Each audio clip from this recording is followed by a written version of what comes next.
Okay, kids, I'm sitting by the fireplace, sipping from my Mrs. Claus mug, which I will have out all year round. And I'm here to talk about social media.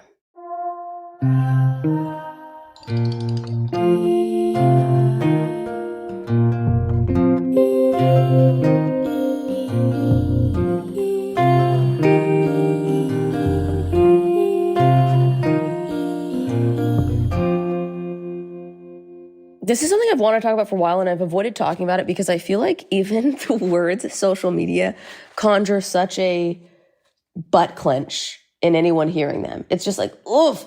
But here we go. So I liked doing social media. I liked using it when I was like 18, 19, 20, which is when you should like doing social media, right? That makes sense. That tracks. I was 18, 19, 20 years old, and I'm getting a kick out of doing stuff on my phone. But honestly, I'm not even sure that I truly enjoy it. Like, enjoyed might be the wrong word. I actually think there was something that was just very impulsive about it, about my use of it, I mean. I think it was an adrenaline rush because of the instant kind of, I'll say quote unquote impact. Meaning just because something has an impact, it doesn't mean that it's the kind of impact that you want or serving the kind of impact you want. Here's an example. Like maybe I posted a Vine or a tweet or something. And I like felt the surge, the rush, the bodily, as soon as I post it.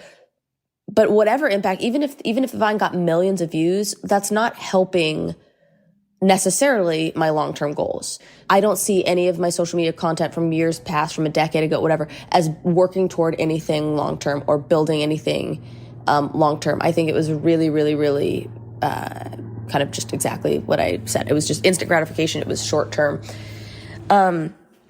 So after the rush kind of, I guess the rush never wears off, but I feel like it's easy to just recognize the rush as what it is, which is just like deep, deep, deep stress. Once I started realizing the stress of social media, I really didn't, I wasn't a fan. I didn't want to do it. I wanted to just kind of not have any part in it. I deleted social media from my phone. So I still had my accounts, my logins and everything. I didn't delete any accounts, but I deleted just like Instagram, Facebook, Twitter, all the apps from my phone so that I couldn't check them. This is for a couple years, and I think that was one of the better decisions of my life. It really, really helped me to just be present. I don't even think I realized how not present social media helped me to be. But it just locked me into the moment and to my life then, which was frankly an uncomfortable moment to be locked into and one that I would have rather been escaping from. But I think social media had been another outlet for me to escape things that I needed to confront. Okay. So I deleted, excuse me while I plug in my Christmas lights because I want the ambiance. You can't blame a girl. Okay. So I deleted social media. Great decision. I'm battling my demons, dancing with my demons. And then I reinstalled social media once I felt like I had got the eating disorder under control and the alcohol issues and all that jazz. Reinstalled the apps, and then I got back on them for the sake of like promoting my book. And I remember people being like, you only post when you're promoting something. And my thought is like, well, yeah, that's what I'm promoting, the thing that I feel like is what I have to offer. So I didn't really realize that, like, I guess, I don't know, there's something to be said for just posting stuff that's not the thing that you're promoting. Like, I didn't like how I was using it when I was younger, so then I swung the opposite direction, used it only to promote projects, and then realized, maybe there's something of a middle ground that I can and should try out just to see how that feels, how that works. But I want kind of low-lift content, because another thing is I'm a 31-year-old woman with a very, very full-time job and a very full-time, I should speak in projects. I've got 2 full-time projects and many part-time projects.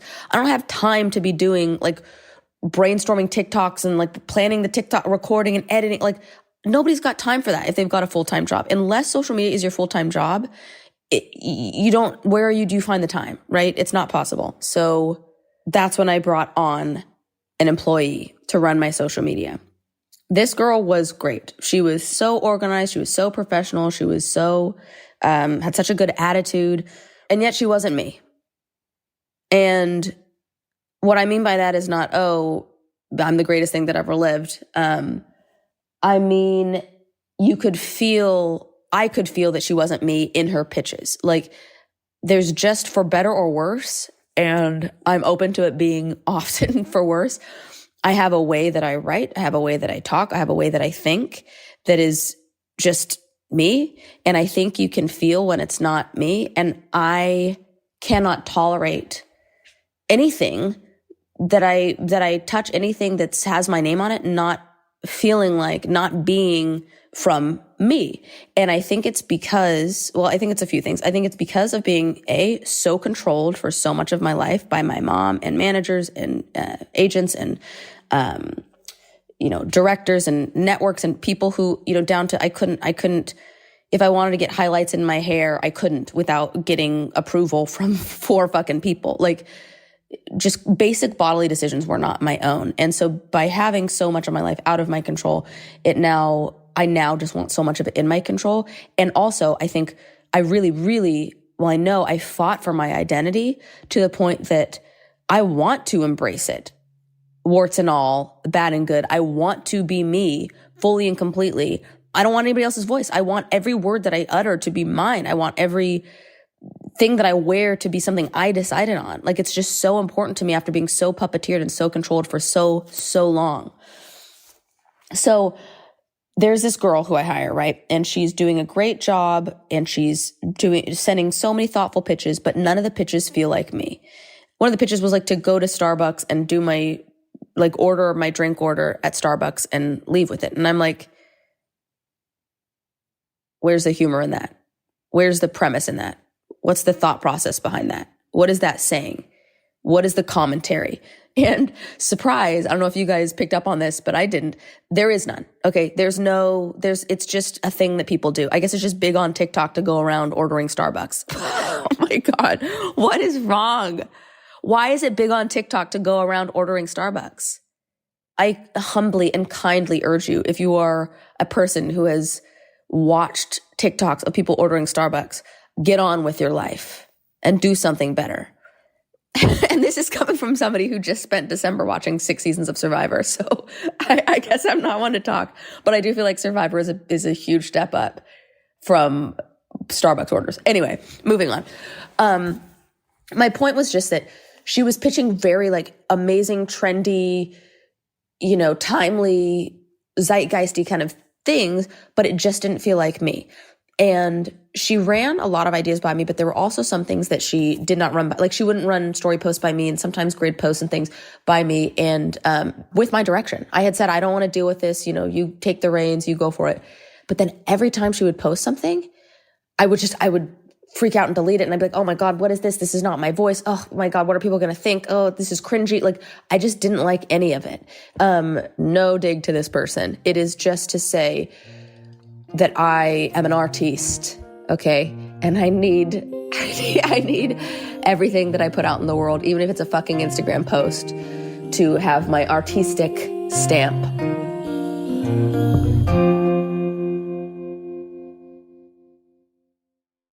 I would not be on social media if it wasn't to promote projects. It's not like a hobby for me. It's not something that I get anything out of. I don't enjoy it. I find it fundamentally stressful and deeply irritating at best. And so why am I on it? Do I really, really need it to promote projects? Is social media that important? As I'm saying this out loud, I'm realizing this might be a better conversation with my managers than a podcast episode. But I do know that it's a thing that a lot of people think about and struggle with, of like, should I delete it? Should I not delete it? I actually got dinner with a friend yesterday who said that she deleted it from her phone. My significant other has never had any of it. I think he had Facebook once he had it a long time ago, but just has not been on his account in years and years. But he doesn't have any of the other shit. And it's amazing to see. And so that got me thinking, like, should I just delete mine? I don't like this. I don't want this. The only thing that I guess I enjoy from it is I was reading comments. I'm not really reading them at all anymore, but I was reading them like as the book was coming out, and seeing people's really sweet comments really, really did mean something to me and was a positive, was positive emotionally for me. But beyond that, it's like, I don't know. I only use it to promote. So I'm at this crossroads. Should I just keep it so that I can promote, if I do a live show, it's nice to be able to sell tickets to link through to buy the tickets. I just posted a story about the eating disorder recovery episode because I personally feel that that's an important episode that could have really helped me when I was struggling with eating disorders. I hope it helps other people. So I post about that. But if it's not something I enjoy, why am I doing it? And I took the month of December off and I didn't check social media really at all. I think I posted one or two things, like maybe a story and a grid post. That's it. I didn't even check my phone. Forget about Instagram. I didn't check my phone. I had my phone on the fireplace mantle, at the side of the fireplace mantle, tucked behind couches. I would put it somewhere where I would genuinely forget where I put my phone because I wouldn't check it for 3 days. I'm not kidding. Literally would not look at my phone for 3 days. And it was a spiritual experience. I'm considering not having an iPhone. I'm considering just going to a flip phone. I don't know. There are options here and I haven't settled on anything yet. I'm just kind of thinking out loud here in an attempt to try to find some kind of, to settle on an answer here. I think for now it might be maybe keeping, I don't know. I was going to say keeping the iPhone, but my heart just tightened when I said that. So maybe that answer is to get the flip phone instead. But definitely I'll do limited social media time. And if you don't see me on there in the near future, it's because I deleted my accounts. I'm out. I'll see you on Instagram, or maybe not.